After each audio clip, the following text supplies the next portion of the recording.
за македонските работи со примариус доктор Јордан Пачков. Недела, 20 часот.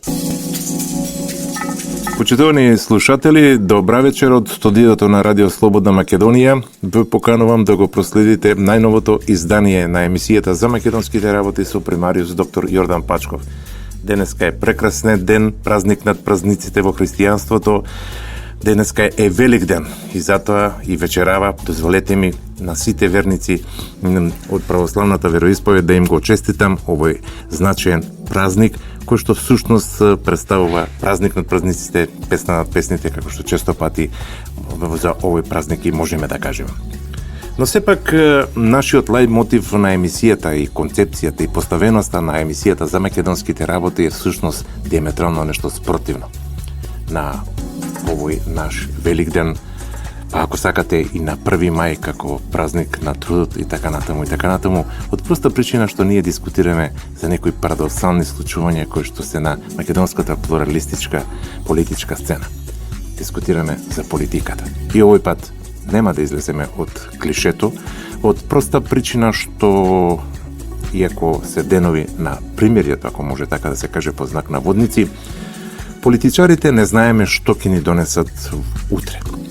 Длабоко сме навлеговме и во втората, ако може така да се каже, деценија на 21. век, не 21. столетие.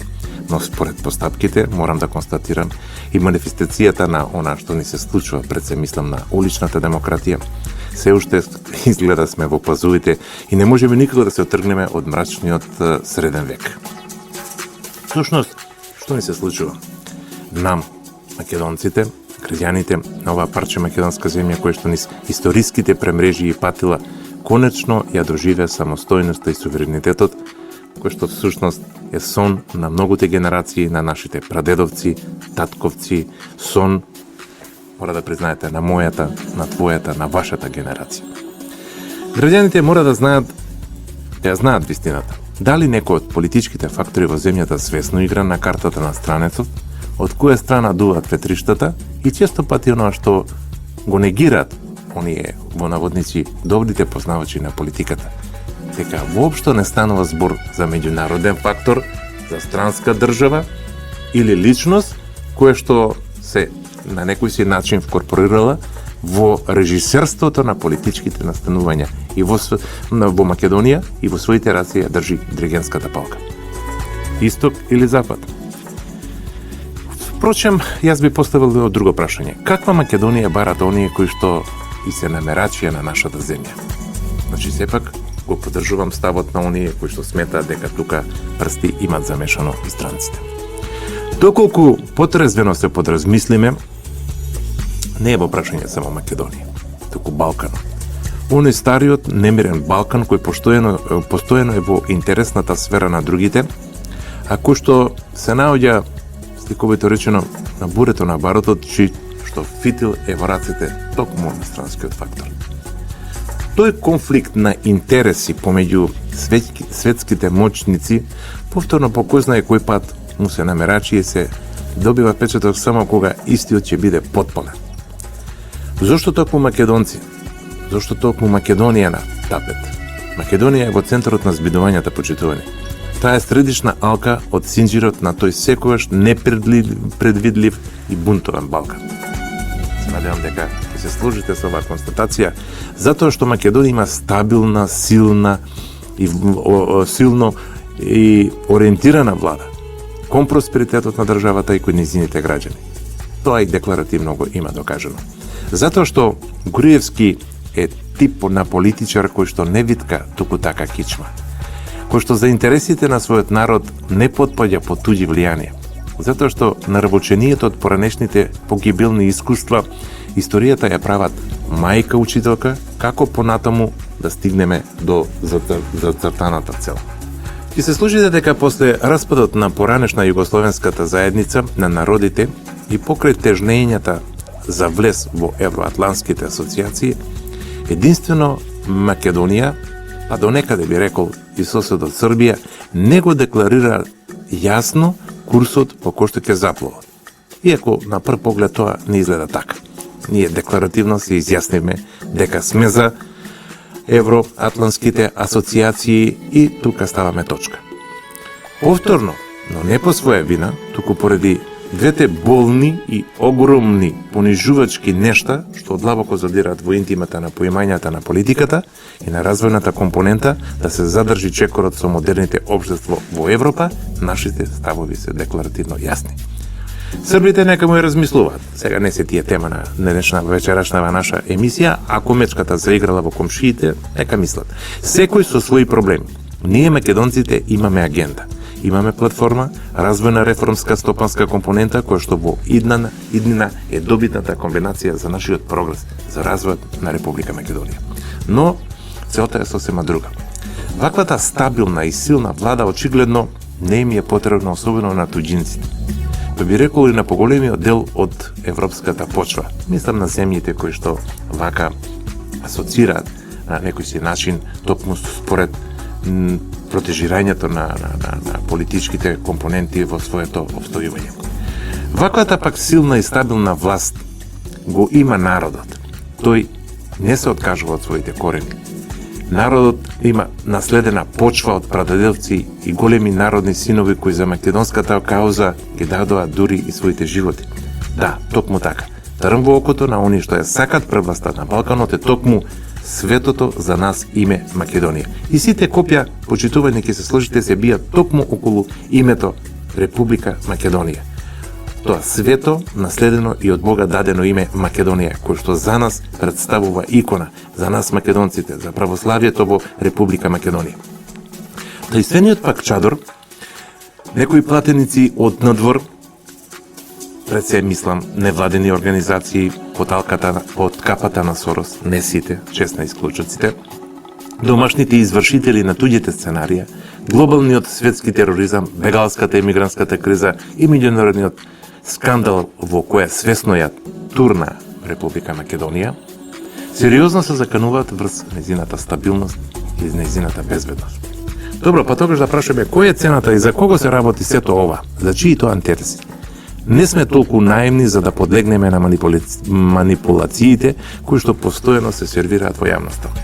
Ќе одам малку подалеку, поставајќи го следното прашање. За кого се одработува да се урне македонскиот безбедносен систем? Кому ваква и му пречи Македонија? Малата Македонија, во наводници. Повторно во прашање да го спомнеме името, но дали платената Соросова армада за корените преврати во туѓите општества ги активира домашните пипела и кај нас? Која е пак нејзината улога и која е нејзината цел? А да не зборуваме кој е бенефитот што треба да произлезе од сета ова рашомонејада на политичката сцена во Република Македонија. Праксата покажува и потврдува дека парата на западните олигарси во раците на задолжените за водење кампањи за дестабилизација може буквално се, па и промена на власт без волја на народот, ширејќи ја на тој начин превласта, пред се мислам на Балканот, во трката со ривалската велесила од истокот.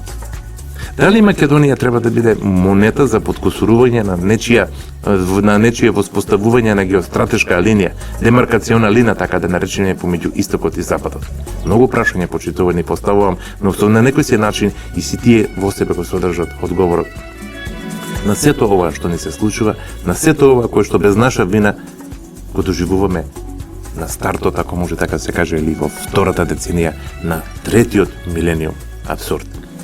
Последните настани на скопските улици и дивењето со цел предизвикување немири, покачување на точка на вријање на меѓуетничките односи со цел придобивање на поголем број симпатизери за воведување друг вид демократија, соборување на легитимната и воведување на марионетска власт, нешто е несватливо за нашите погледи за развојот на општеството. Ајде да наречеме обоена, шарена револуција, или ако сакате според мене и некоја си Бенетон револуција, со или без лидерот на опозицијата, нема туку така да заврши без една испорачана завршница по примерот на соседната Србија. Се сеќавате на така наречената булдожер револуција и насилното тргање од власта на тогаш актуелниот Слободан Милошевиќ. С краја да е. с краја да се случи втор Мајдан или поточно речено македонски Мајдан во Скопје. А Македонија, која се најде на овој геостратешки крстопат, каде што се бијат се поинтензивно битките за поместување на демаркационата линија за која што претходно зборував, помеѓу Исток и Западот, е ставена во состојба да се биде или не. Епилогот не го знаеме, но посакуваме да надвладе разумот, особено кај македонскиот блок партии, да сочуваме пресебноста и водени од патриотското, она што останало кај нас, да ја сочуваме Македонија.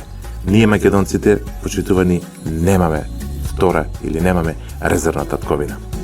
А оние познати незнани платени симпатизери кои што се кријат под плаштот на Соросовиот институт за општествено општество, медиумите финансирани со исти пари, опозиционерите кои од партиските чувства и патриотски чувства како борци на демократијата за само 1300 денари, една пица и дезерт уништуваат се пред себе по улиците на главниот град, лидерот чие време што одминува, странските подржувачи и пишувачи на темните сценарија во Киев, Египет, Грузија и други инволвирани во овие немили настани, нека разберат еднаш за секогаш.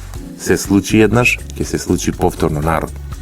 Нема место, нема клима, нема атмосфера за инсценирање предава во Македонија. Скопје, како што претходно реков, нема да биде реприза на Киевскиот Мајдан.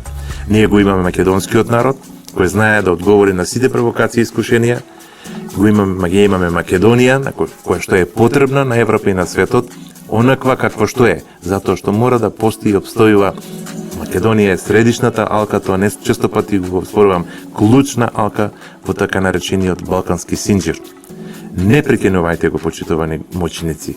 И не случајно, Македонија е икона на Балканот, црква на Европа и манастир на светот. Почитувани, јас тука би предложил една куса пауза по минутите за релаксација, во кој што ќе биде поместено економско-пропагандната програма, дел од економско-пропагандната програма, како и пријатни музички ноти. Повторно се враќаме во студиото да го проследиме продолжетокот на најновото издание за македонските работи со примариус доктор Јордан Пачков.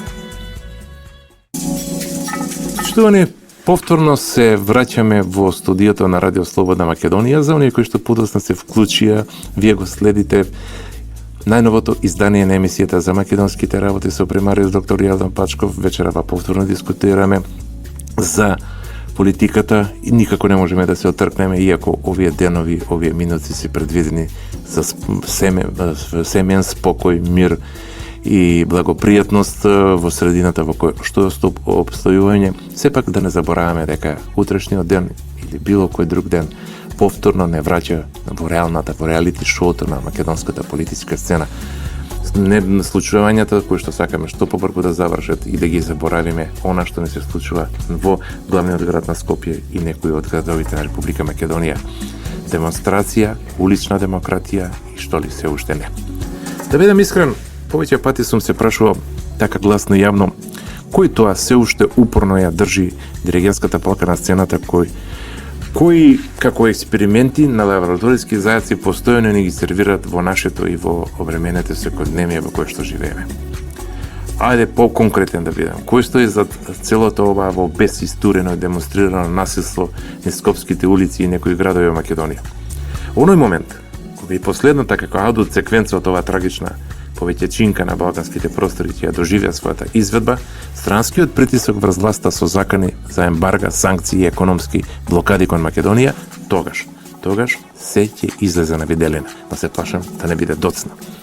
Со сила некој сака да ја урниса македонската економија која бележи европски резултати. Кому Македонија тоа му е трн во окото, да после еден век повторно да се парчосува се до незиното исчезнување. Или на крајот на криштата, кој ќе биде виновен за брадоломот во најава. Не, почитувани, не сакам да помислите дека сум песимист, дека сум страшливец, кој резигнирано ги следи настаните со кои е окупирана целата македонска јавност. Само критички се обидувам да го пејоративизирам овој наметнат и измислен и нереален свет во кој што живееме. Со еден збор, виртуелен свет. Затоа не случайно преку ехото на моите истомисленици го поставувам можеби парадоксалното во дадениот момент единствено прашање кое што е на иста бранова должина, дури и со немите наблюдувачи на настаните. До кога вака? зарем веќе не е доста. Затоа вледечката партија на која народот им ја даде и изгласа довербата на легитимни избори, буквално попушта од самиот почеток на кризата, им го исполнува поголемиот број на желботеките на деструктивните политички опоненти. Зошто молчи, зошто соодветно не одговори на провокациите и така натаму и така натаму. Прашање кој што често пати дури и на улица го поставуваме, особено ако се препознаеме на која политичка опција и припаѓаме. Јас многу добро го знам одговорот. И на истото мислење и по широката македонска јавност, на која е кристално јасно дека ваква силна и стабилна власт, вака силен и одважен македонски лидер како што е господинот Груевски, не сака опозицијата, не сака Европа, но не сака ни западната велесила. Имено, уште од самиот почеток на кризата, ВМРО-ДПН учествуваше конструктивно во надминувањето на истата со цел да даде целосен предонес за нејзино финализирање, што е можно побрзо и што е можно со помали негативни последици по економијата и граѓаните да се заврши сето ова. Некој оправдано веќе веднаш ќе запраша, па тогаш зошто беше подпишан и можеше ли да се случи договорот во Пржино и неговата имплементација? Дали се тргна наопаку од така наречената кота Пржина? Да се подсетиме. Според овој договор, символиката помалку можеби ќе ве асоцира на Охридскиот рамковен договор, беше формирана државна изборна комисија која ќе има довербата од 4 најголеми политички партии, кои што го тоа потврдија со нивниот параф, со нивниот подпис на документите кои што поточно проследија од Пржинскиот договор. Беше формирана, да се подсетиме, техничка влада за спроведување на изборите во која што Социјалдемократскиот сојуз на Македонија доби 2 министри и 3 заменици министри во владата на Никола Груевски. На некој си начин стана коалициони партнери. Трето, премиерот Никола Груевски си даде оставка и тоа на 100 дена, според заклучоците на Пржинскиот договор, 100 дена пред изборните закажани, но се сеќавате за кога? За 24 април. Беше формирано специјално јавно обвинителство. Беше донесен и изборен закон кој што беше едногласно усвоен од страна на Собранието на Република Македонија.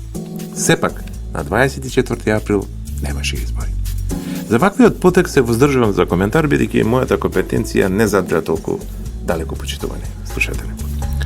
Јас сум овдека уредник, водител, јас полемизирам, поставувам тези гледани од мојот аспект, но се има своја граница на толкување. Не сакам да го узурпирам правото, како што реков, на водител и уредник на оваа емисија и да пласирам нешто што далеку од логиката, далеку од разумот. Сепак, ВМРО-ДПМН и тогаш постапи конструктивно затоа што иднината беше во прашање на нашата земја. Според повеќето, без некоја логична причина, ВМРО-ДПМН ја прифати промената на изборниот датум. Се сложува. Не му беше тоа, ама баш од никаква помош на Зоран Заев. Неговите бомби, се сеќавате, не дадоа ефект. Неговиот низок рейтинг, немање подршка од граѓаните, уште повеќе го изфрустрира, поради неговите деструктивни политики што беше гаранција за пораст на изборите било кога и да се одржат, тој реши едноставно да бара померување или поместување на изборниот датум. Наместо на 24 сето тоа да се април, сето тоа да се случи на 5 јуни. Со бегањето од закажаните разговори во Виена, Заев уште еднаш потврди дека е во паника од соочување со народот на изборите закажани за 5 јуни. Тој е свестен дека Македонија не го поддржува него и неговите политики за понатамошно продлабочување на кризата и разорување на земјата. Во таборот пак на влаедечката партија се огласија: ВМРО-ДПМН било и ќе остане конструктивно кога е во прашање иднината на Републиката Македонија. Зад нас останува Пржино, а каква е судбината на сето ова? Секако дека следи завршница. Следи завршница на ова, јас би го нарекал, реалити шоу, кое што ни го понудат протагонистите на македонската политичка сцена. Нам не ни преостанува ништо друго, туку да ги коментираме актуелните настани околу изборите, ставот на меѓународниот фактор инволвиран од самиот почеток во Пржинскиот договор, настапот на партиите и нивните лидери во термините што следат, мислењето на граѓаните и нивното учество во конечната разрешница за кризава и изборите и многу други работи, тесно поврзани со темата која што често пати е тема на неделата, која веќе 2 години е во фокусот на нашите интересирања. А запршката од пржино останува додаток на јадењата што ни го подготвуваат политичките опоненти, секој на свој начин и секој по свој ред. Почитуване, јас уште една би предложил пауза. Дали ќе биде тоа музичка, се зависи од режисерот на ова издание на емисијата. Во секој случај, ќе се слушнеме по куса пауза, која што ја најавив, повторно ќе продолжиме со емисијата за македонските работи. Почитувани слушатели, еве повторно се враќаме во студијата на Радио Слободна Македонија. Вие сте на браната должина на Радио Слободна Македонија, која што на програмата има емисијата за македонските работи, која што дискутира за најактуелните случувања на плуралистичката македонска политичка сцена. Да продолжиме таму каде што застанавме. Странските центри на моќ се во главната ролја и на македонската политичка сцена. Сака тоа некој да го признае или не, во втората деценија на новиот милениум се поевидентно се апострофираат ваквите центри на моќ од странство, кои што во веќе видливата и најавена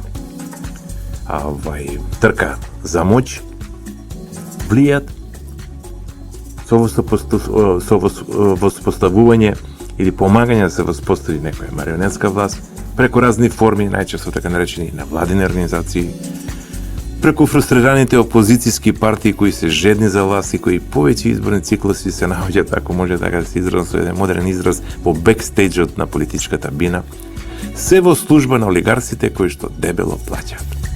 Не сум верувал, но верувајте, се тоа што го спорувам има иста бранова должина со анализите кои што ги прават и оние виканите политичките аналитичари, политичарите, луѓето стручни во оваа фела.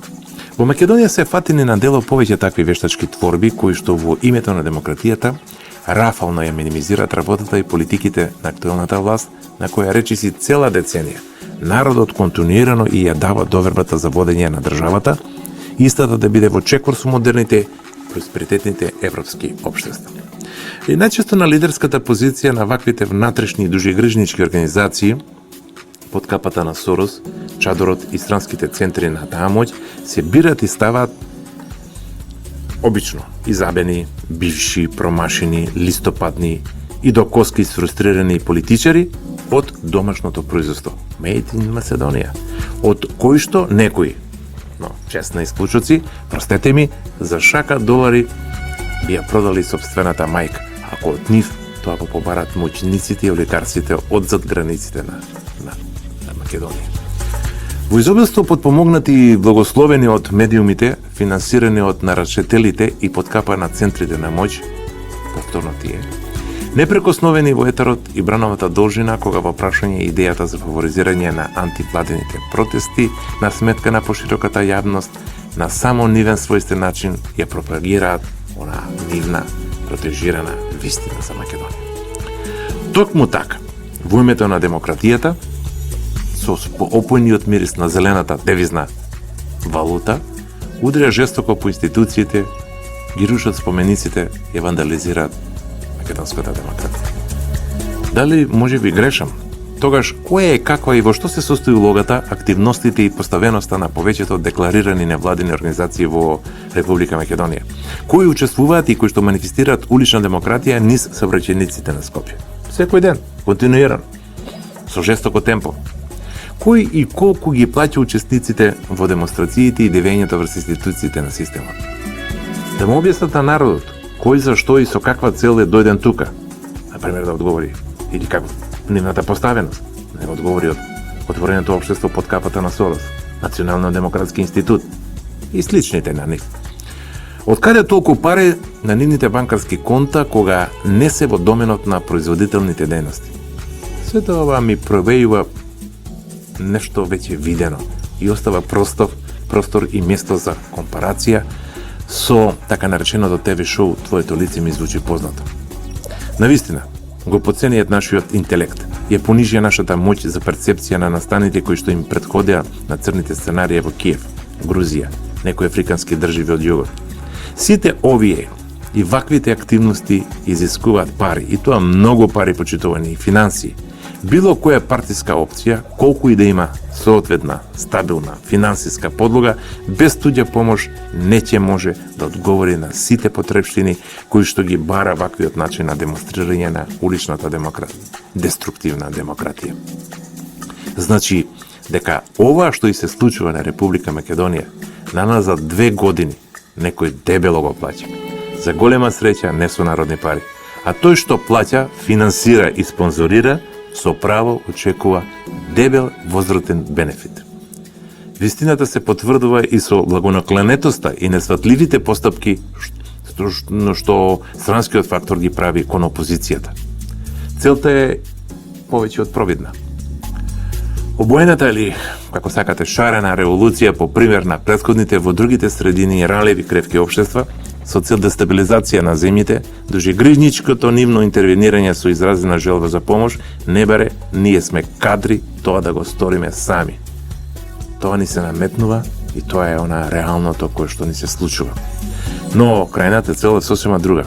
Сето ова води во прилог на инфрустрираните политичари кои веќе заборавија што значи со волја на народот да бидеш на власт и кои триејќи ги задоволно раците само наливаат бензин на огнот.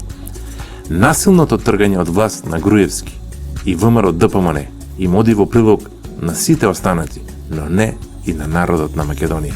Тој јасно и недосмислено им порача на олигарсите од Запад. Превласта и геостратешките желботеки не реализирајте ги преку Македонија. Доминантната улога на Балканот со сила и компресивни влијанија се само обид да се дестабилизира нашето општество и ништо повеќе. Точно и тоа, дека сето ова катастрофално ќе се одрази врз економските токови на македонското стопанство. Па зарем за тоа треба и да ви ракоплескаме. Но сепак не заборавајте. Македонија го има наголемето свое богатство, што никогаш никој не може да го стави не може да на тој начин да ја стави на колена со свитка на кичма. Македонија го има својот македонски народ на своја страна. А народот почитува и на најголемото богатство на една земја кој што со векови инвестира во него за опстанок на жешката и турбулентна меѓународна политичка сцена. Судбината на Македонија е во вистински раце, во раците на македонскиот народ. Исчистувајќи си го првин сметот од нашиот двор, да продолжиме по вистинскиот пат, кој го зацртавме и од кој нема да скршнеме по било чија закана или присила. Впрочем, како што знае да каже и напише перото за наум на сите, Македонија во третиот милениум, во ова и многуте следни лета, господови, е историска, економска и културна реалност. Светот без Македонија никогаш не би бил она што е. Ете, почитувани, ова би било се што подготвивме за најновото издание на емисијата за македонските работи со примариус доктор Јордан Пачков. Дозволете ми од моје име, од името на луѓето што го реализира ова издание, да ви го честитам празникот на празниците, Великден, нашиот празник кој што не дава шанса, можност и како што се реков, со голема љубов, со пружена рака да ги решаваме проблемите. На крајот на краиштата сите сме луѓе. Потекнуваме од ова поднебје, сите ја сакаме Република Македонија. И во името на таа Република Македонија едноставно да престанеме со вакви работи кои што не доликуваат на едно демократско општество. Почитувани, денеска е 1 мај 2016 година. Јас сум примариус доктор Јордан Пачков, уредник и водител на емисијата за македонските работи во продукција на радиодифузното друштво Радио Слободна Македонија. Довидување и до слушање идната недела после 20 часот. За македонските работи со примариус доктор Јордан Пачков. Недела 20 часот.